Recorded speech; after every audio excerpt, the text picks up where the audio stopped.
नमस्कार दर्शक हो, मी आहे काजल आणि तुम्ही पाहत आहात नागपूर समय मराठी बुलेटिन। आजच्या विशेष अंकात आपण घेऊन येणार आहोत देश विदेशातील, राज्यातील आणि आपल्या परिसरातील सर्वात महत्त्वाच्या घडामोडींचा आढावा। राजकारण, समाज, आरोग्य, संस्कृती, मनोरंजन आणि अनेक महत्त्वाच्या क्षेत्रातील ताज्या आणि ठळक बातम्या तुमच्या समोर मांडणार आहोत। तर मग वेळ न घालवता सुरू करूया आजच्या महत्त्वाच्या बातम्यांसोबत। नागपूरमध्ये आध्यात्मिक वातावरणात श्री संत सद्गुरू स्वरूपनाथ बाबा यांचे परमशिष्य श्री निरंजना बाबा यांच्या मार्गदर्शनाखाली श्रीमद भागवत गीता सोहम कथासार या विषयावर विशेष प्रवचन आयोजित करण्यात आला।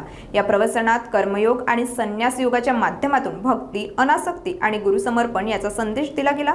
16 फेब्रुवारी रोजी वाठोडा नागपूर येथील निवासस्थानी गुरु महिमा या विषयावर विशेष प्रवचन आयोजित केले जाणार आहे। श्रद्धाळूंनी अधिकाधिक संख्येने उपस्थित राहून महाप्रसाद ग्रहण करण्याचे आवाहन आयोजकांकडून करण्यात आले आहे।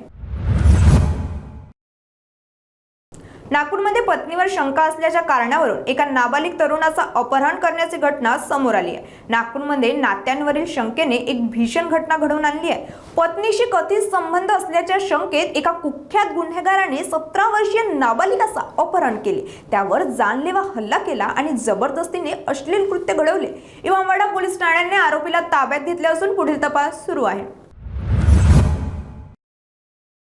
कर्नाटक हायकोर्टाने राहुल गांधी यांच्यावर चालू असलेला मानहानीचा खटला रद्द केला। हा खटला 2023च्या विधानसभा निवडणुकीपूर्वी काँग्रेसच्या 40% कमिशन जाहिरातींबाबत भाजपच्या नेत्याने दिलेल्या तक्रारीवरून सुरू झाला होता। राहुल गांधींनी ती जाहिरात सोशल मीडियावरही शेअर केली होती। त्यानंतर भाजपने राहुल गांधी, मुख्यमंत्री सिद्धारमैया आणि उपमुख्यमंत्री डी.के. शिवकुमार यांच्यावर तक्रार केली होती।